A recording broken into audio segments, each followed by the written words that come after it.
Assalamualaikum warahmatullahi wabarakatuh.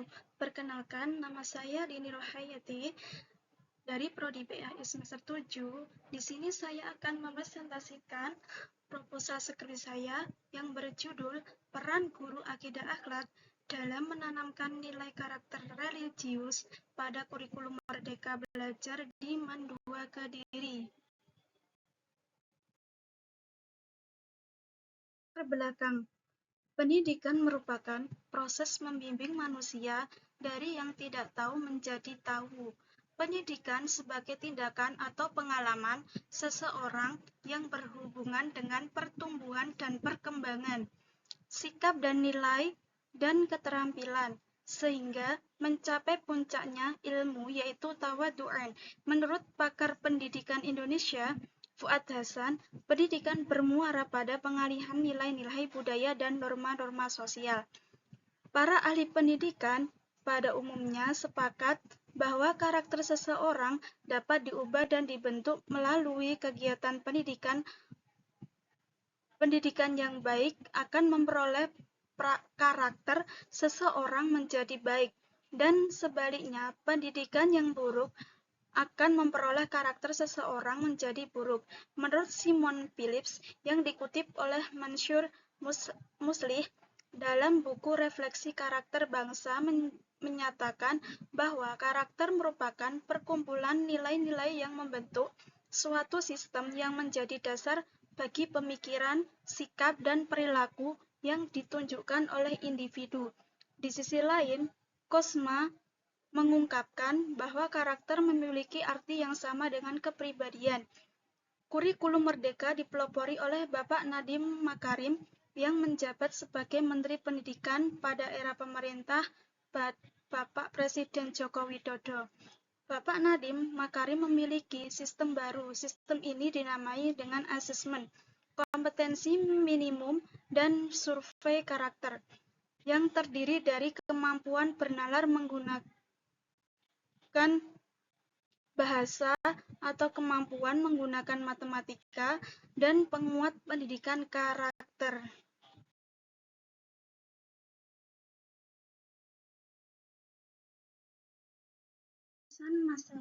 Rumusan masalah di sini ada 3, yaitu yang pertama, bagaimana implementasi penanaman nilai karakter religius melalui kurikulum Merdeka Belajar pada siswa di MAN 2 Kediri. Yang kedua, bagaimana peran guru akidah akhlak dalam menanamkan nilai karakter religius pada kurikulum Merdeka Belajar di MAN 2 Kediri. Yang ketiga, apa saja faktor yang mendukung dan menghambat upaya guru akidah akhlak dalam menanamkan nilai karakter religius siswa di MAN 2 Kediri?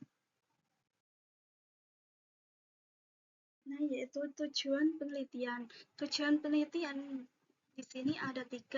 Yang pertama yaitu untuk mengetahui bagaimana penanaman nilai karakter pada kurikulum Merdeka Belajar dalam menanamkan nilai-nilai pendidikan karakter religius terhadap siswa MAN 2 Kediri.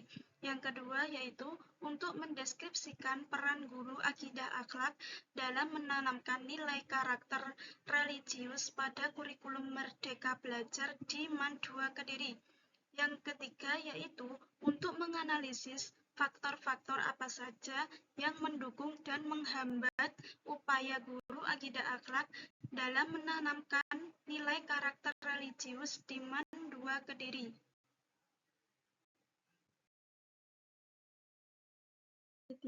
Manfaat penelitian ini ada 2. Yang pertama yaitu secara teoritis, penelitian ini sebagai pengetahuan kepada penulis dan pembaca bagaimana konsep kurikulum Merdeka Belajar dalam menanamkan nilai pendidikan karakter, dan sebagai justifikasi terhadap penanaman nilai karakter pada kurikulum Merdeka Belajar di MAN 2 Kediri.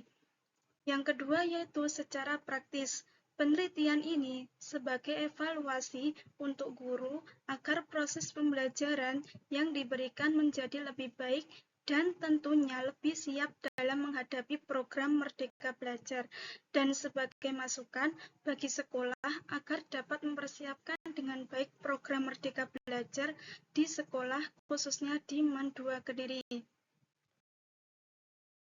Teori yang pertama yaitu pengertian guru.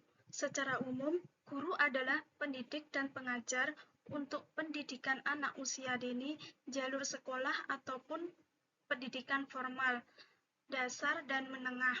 Dalam definisi yang lebih luas, setiap orang yang mengajarkan hal baru dapat dianggap sebagai guru. Guru secara bahasa berarti orang yang pekerjaannya mengajar.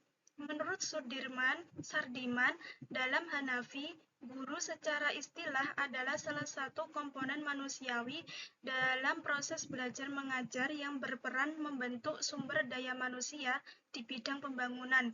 Yang kedua, kompetensi guru ada 4. Yang pertama yaitu kompetensi pedagogik, yang kedua kompetensi kepribadian, yang ketiga kompetensi sosial, dan keempat kompetensi profesional.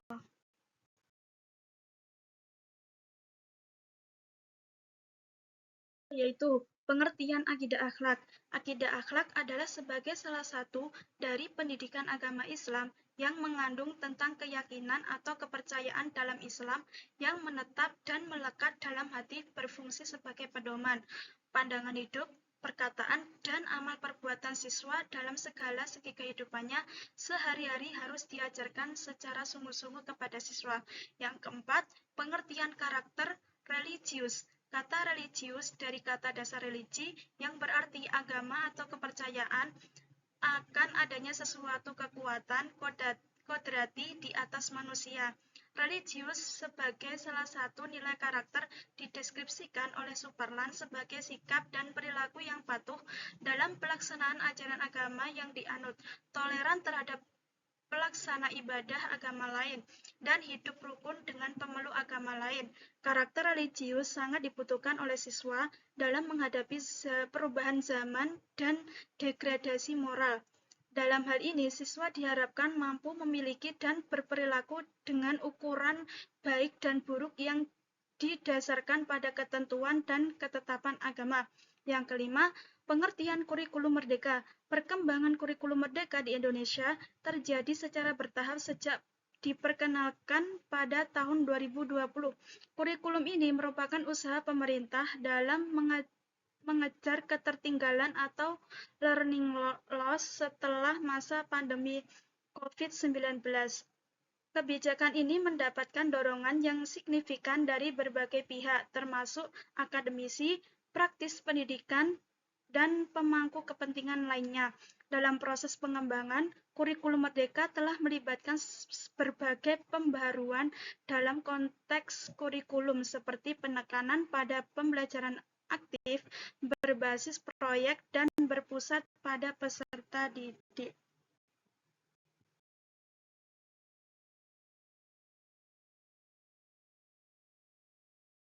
Metode penelitian. Yang pertama yaitu pendekatan penelitian menggunakan pendekatan kualitatif. Yang kedua, lokasi penelitian yaitu di MAN 2 Kediri. Yang ketiga, subjek penelitian yaitu guru akidah akhlak, kepala sekolah, dan siswa kelas 10 MIA 1. Yang keempat, teknik pengumpulan data yaitu observasi, wawancara, dan dokumentasi. Yang kelima, analisis data yaitu deskriptif kualitatif dengan langkah reduksi data, penyajian data, dan penarikan kesimpulan.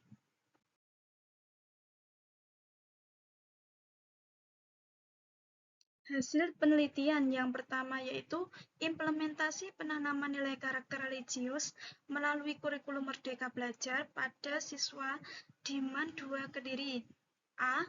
Memberikan teladan yang baik kepada siswa. B. Membiasakan membaca Asmaul Husna dan sholawat nariyah. C.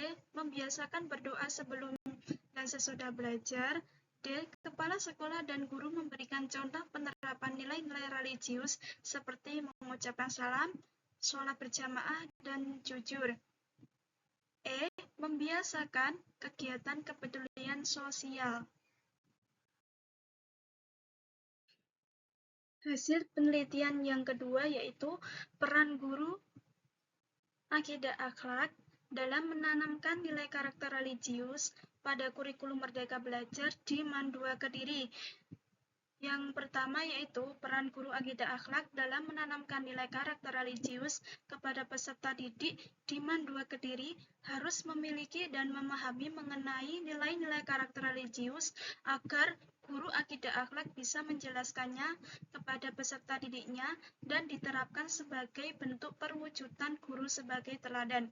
Yang kedua, guru akidah akhlak terkait perannya sebagai pembimbing harus memiliki kemampuan komunikasi yang baik guna memecahkan masalah belajar yang dialami peserta didik dengan cara menjalin hubungan interpersonal. Yang ketiga, guru akidah akhlak sebagai informator, yakni menyampaikan informasi atau materi pelajaran terkait perkembangan zaman yang terjadi. Guru akidah akhlak harus memiliki wawasan tentang nilai-nilai karakter religius yang menjadi bahan ajar peserta didiknya. Yang keempat, guru melakukan tugas evaluasi, yaitu untuk mengetahui tingkat pemahaman peserta didik terkait nilai-nilai karakter religius yang telah diajarkan oleh guru akidah akhlak.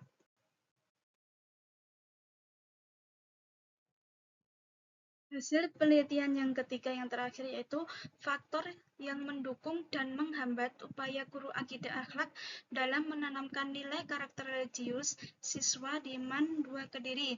Yang pertama yaitu faktor pendukung adanya pembelajaran akidah akhlak, motivasi dan komitmen guru, lingkungan sekolah yang kondusif, ketersediaan sumber daya atau buku teknologi, dukungan orang tua dan komunikasi. Yang kedua, faktor penghambat ada 5. Yang pertama, kurangnya minat dan motivasi belajar siswa. Pengaruh media sosial yang negatif, keterbatasan waktu pembelajaran akidah akhlak, kurangnya dukungan orang tua. Yang terakhir, keterbatasan sumber daya, yaitu anggaran atau fasilitas.